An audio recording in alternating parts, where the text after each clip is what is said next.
Kami persilakan amati. Selamat malam.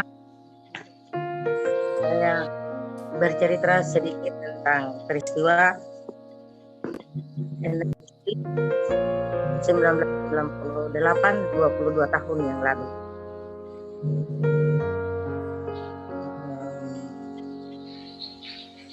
Saya cerita potong-potong karena waktu tidak panjang kan? Atau saya cerita ya, jadi peristiwa 6 Juli tepatnya tanggal 2 kami menaikkan bendera di Tower sama-sama dengan Bapak Philip, dan hari pertama tanggal 2 kami berusaha mempertahankan bendera. Dari jam 2 sampai pagi itu tidak ada yang di bawah tower. Jam 6 baru Philip datang dan kami masih berdiri di pinggir tower. Dengan teman-teman ada bawa gitar dengan bahasa kita di sini dibilang sistem bass. Ya, bass yang dibuat dari kayu. Kami di situ dan Philip sementara orasi kami pelan-pelan masuk ke bawah menara tower dan kami menyanyi. Setelah mobil polisi datang, Philip masih bicara, pegang Alkitab di tangan dan masih bicara di situ. Sampaikan bahwa kami melakukan ini, menaikkan bendera dengan secara damai. Lalu polisi masih parkir dan sampai jam 6, 7 lalu masyarakat karena sekian lama mereka tidak pernah melihat bendera ini. Bendera ini turun tahun 62 itu kita yang baru lahir tidak lihat. Hanya kita punya orang tua saja yang lihat. Dan orang tua kami yang berjuang di hutan, mereka saja yang tahu bendera. Jadi ketika kita lihat, semua orang senang datang mau melihat yang mana yang bendera Papua. Karena tiap hari mereka lihat bendera Indonesia. Jadi mereka lihat itu bendera Papua. Lalu banyak sekali anak sekolah, anak-anak yang masih SD, orang tua itu datang peluk menara besar itu dan menangis. Mereka menangis dan bilang ini pernah naik, tapi ketika turun itu tidak pernah kita lihat, sampai hari ini baru kita lihat. Jadi mereka menangis melihat itu. Sekitar jam 2 kami lihat bahwa mulai ada persiapan untuk mereka mau turunkan bendera, berusaha untuk membubarkan kami. Lalu Bapak Philip kasih tahu bahwa kamu siap air, karena Dalmas ini mereka ada pegang gas air mata. Nanti sebentar mereka lempar ke arah kita, pasti kamu punya mata pedis. Jadi kami semua sudah siapkan air. Tapi tiba-tiba hujan, jadi kami punya pakaian sudah basah dan kami tetap di bawah tower. Ketika mereka datang berusaha membubarkan kami, Pak Philip dan semua yang berdiri di bawah tower kebanyakan perempuan. Kami pegang tangan, untuk kami berusaha pegang tangan begini supaya mereka tidak masuk dalam. Dan masyarakat ada di luar yang datang nonton. Jadi waktu mereka membubarkan kami, masyarakat yang lempar dari luar, bukan kami. Nah, begitu mereka berusaha membubarkan massa yang di bawah tower, tapi tidak bisa. Lalu hari pertama mereka tidak jadi menurunkan bendera. Dan mulai dari hari itu kami hanya di bawah tower menyanyi, terus baca Alkitab, itu saja yang kami lakukan di bawah tower sambil menyanyi dan mempertahankan bendera. Dan kami yang mama-mama waktu itu, kami tahu bahwa nanti kita pertahankan sampai kalau sudah lewat 24 jam, karena dulu kami punya orang tua cerita kalau dia sudah berdiri 24 jam tidak bisa dikasih turun lagi. Jadi kami berusaha untuk mempertahankan bendera supaya dia lewat dari 24 jam yang biasa kami dengar dari orang tua. Jadi sudah lewat 1 hari, 2 hari, kami sudah tahu bahwa ini sudah lewat 24 jam yang orang tua cerita itu tidak ada. Ini kita sudah lewat, berarti kita sudah merdeka. Kita tunggu saja apa yang nanti terjadi. Pikiran kami seperti itu. Dan kami bertahan di situ supaya kami mau supaya pemerintah datang bicara baik-baik dengan kami.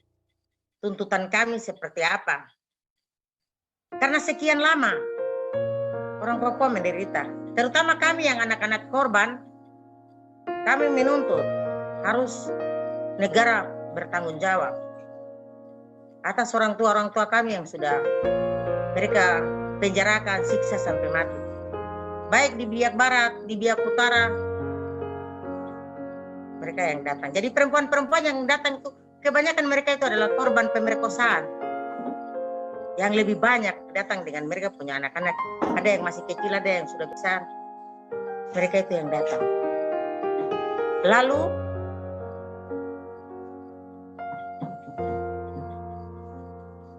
pemerintah tidak tahu dia atur bagaimana. Dorang pergi kasih tahu orang-orang di Biak Barat. Suruh mereka ke kota, bawa dorang ke kota. Bawa sampai di kota, mereka berkumpul di kantor DPR. Di sana mereka atur untuk mereka turun untuk membubarkan kami. Jadi dari sana dikasih gelang. Gelang menurut bahasa Biak itu gelang tali warmas. Warmas yang dibuat jadi gelang. Mereka pakai di tangan sebelah kiri. Tujuannya supaya ketika mereka lawan kami, itu mereka bisa kenal bahwa yang dari Biak Barat itu yang pakai warmas, kami yang di bawah tower itu yang tidak pakai gelang warmas. Nah, pengalaman ini kami tahu bahwa biasanya dia mengadu domba masyarakat dengan masyarakat supaya ketika dia mau tembak, oh ini yang pakai warmas itu yang tadi kita suruh datang, yang di bawah tower itu yang tidak pakai gelang. Tapi dia punya rencana jahat itu Tuhan batalkan, dan masyarakat dari Biak Barat datang, mereka bergabung dengan kami. Mereka tidak datang membubarkan kami, tapi mereka datang bergabung karena mereka itu sebagian besar adalah korban pelanggaran HAM. Karena istri mereka diperkosa, anak perempuan mereka diperkosa, laki-laki dibunuh, dikasih tenggelam di laut, direbus dalam drum, dikasih masuk kabel dan tarik seperti binatang, kasih masuk di kandang babi. Jadi sudah sekian lama mereka itu sakit hati. Bagaimana mereka mau datang membubarkan kami? Sedangkan apa yang mereka perjuangkan, itu yang kami juga lanjutkan itu dari orang tua kami. Karena kami pernah punya bendera ini. Dan orang tua sudah cerita bahwa ini kami punya bendera. Lalu berapa hari itu kami tetap bertahan di bawah, dan orang-orang yang dari Biak Barat datang bergabung dengan mereka tidak pulang, mereka tinggal sama-sama dengan kami, dan kami bertahan sampai tanggal 5. Pada waktu malam jam 7 saya masih ingat, kalau saya salah sebut jam itu, sementara kami makan, Bapak Philip berdoa dengan makanan, kami makan selesai dan Bapak Philip bilang, sudah ada informasi bahwa nanti mereka mau serang kita besok pagi. Jadi ibu-ibu, anak-anak kamu boleh pulang karena sudah ada informasi. Tapi ternyata mereka tidak pulang, mereka tidak mau pulang, mereka bertahan. Sampai jam 5 pagi mereka mereka sudah siap, jadi pakai kode dari pesawat pagi sirene di bandara bunyi, pesawat pagi itu mereka serang. Ternyata waktu mereka mau serang kami itu hujan gerimis sudah mulai turun sedikit, lalu dia berhenti. Saya dan teman kami punya tugas selama di Batower, kami ini masak.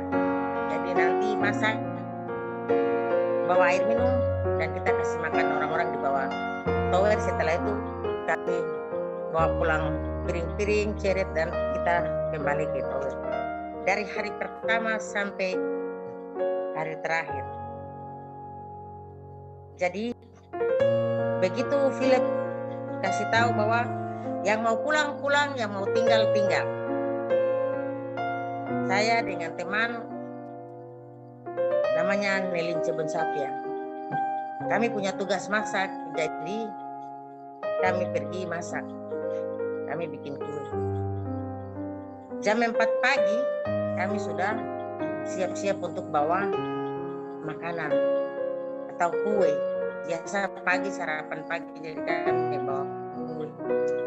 Pegang keranjang, dia juga pegang kue, dan dia pegang teh, saya pegang kopi di ceret. Kita jalan dari arah Sinar Kayu, naik di Toko Aru, mau putar. Saya lihat, Nelly, ini sepertinya ada orang-orang yang perhatikan kita. Ini saya lihat macam banyak orang ada berdiri di sudut-sudut ini, jalan. Dia bilang, itu kok punya perasaan saja, tidak ada apa-apa. Saya bilang, tidak. Saya rasa tidak, biasanya begini, ini lain. Tapi di mata jalan itu pos-pos sudah ada, pos-pos Satgas yang menjaga. Jadi begitu kami putar dari jalan Mawar, jalan Astel, di situ pos. Jadi kami begitu masuk, sudah ada tentara lompat dari trek, bilang angkat tangan. Tapi kan apa itu tentara, kita lari dan berteriak, bunyikan lo itu tiang, bunyikan tiang, ada musuh. Begitu kita berteriak sudah ada tembakan dari arah mata jalan dari polisi arah ke sini. Itu yang lompat itu pakai pakaian yang sudah ada masker, orang lompat di situ. Kita lari tapi terlambat karena mereka sudah di semua jalan itu sudah ada tentara. Jadi kita lari lambat dan anak-anak yang di situ mereka sudah datang dan langsung kita ditendang, diseret, tarik di jalan aspal itu dan diinjak. Kita disiram dengan air yang kami ambil. Kita disiram dengan kopi. Lalu mereka tendang di perut dan injak. Sementara injak kita berteriak minta tolong. Tuhan Yesus tolong, Tuhan Yesus tolong.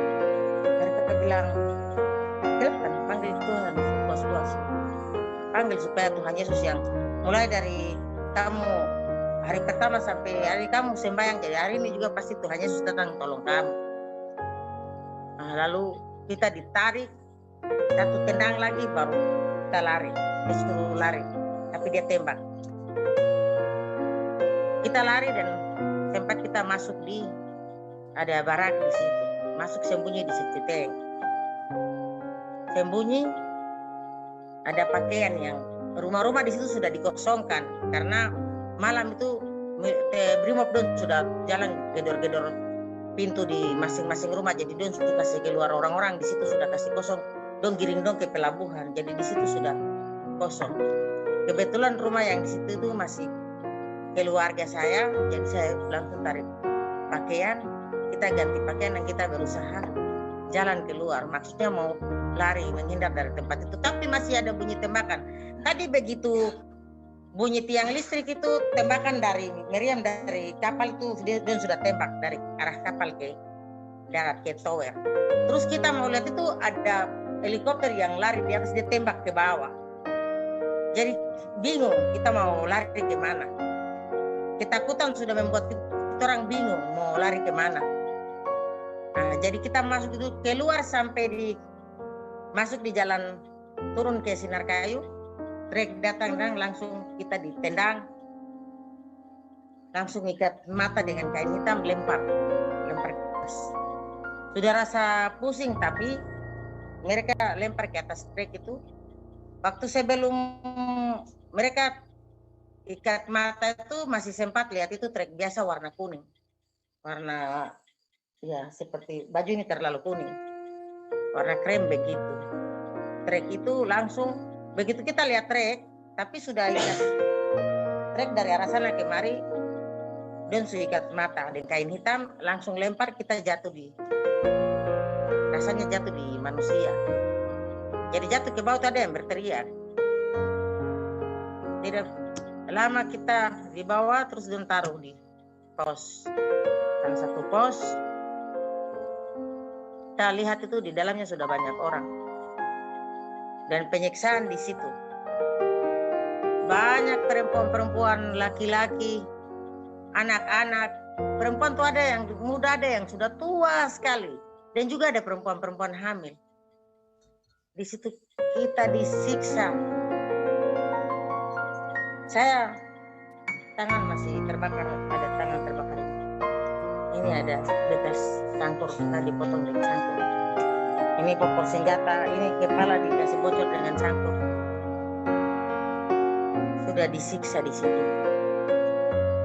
Dan di depan mata kami kita lihat sendiri bahwa perempuan dipotong, perut disobek, bayi keluar. Laki-laki alat vitalnya dipotong, perempuan payudara dipotong. Manusia-manusia yang mati itu tumpuk seperti barang apa yang don tumpuk. Darah itu mengalir di dalam ruangan sampai seperti kita tergenang seperti air. Tumpuk.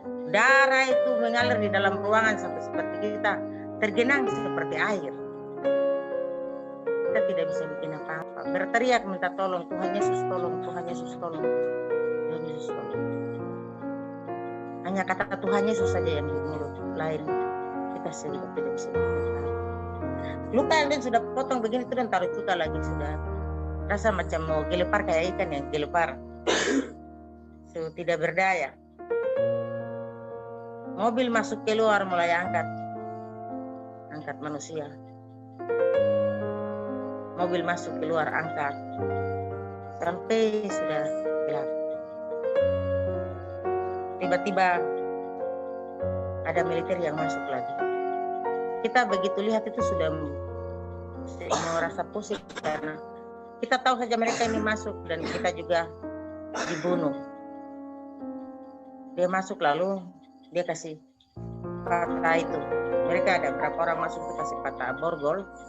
Lalu mereka suruh kita keluar. Sempat kami dengar bahwa hari ini Tuhan Yesus menolong ada di tempat ini. Kamu keluar supaya kamu kasih tahu manusia ciptaan Tuhan yang korban-korban yang tadi sudah dibunuh. Kamu berusaha kalau kamu selamat, nanti Tuhan mau pakai kamu kasih tahu bahwa manusia-manusia ini dibunuh. Kalau kami keluar berusaha untuk kami pulang.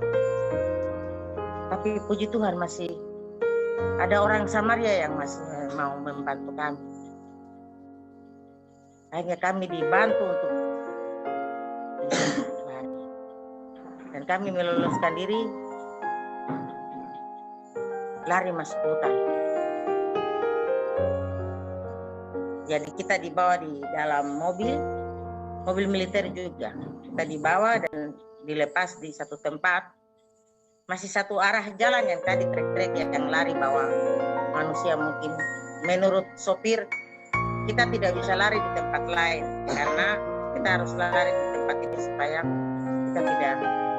Jadi dia lepas kami dan kami langsung masuk. Dengan keadaan yang tidak berdaya kami lari masuk. sembunyi di hutan sampai berapa bulan baru keluar. Begitu keluar dari malam, pagi kita dijemput polisi untuk diinterogasi. Waktu diinterogasi juga penyiksaan luar biasa. Sama 3 menit lagi. Bagaimana? 3 menit lagi. Oh, 3 menit lagi, ayah. Berarti saya kasih singkat.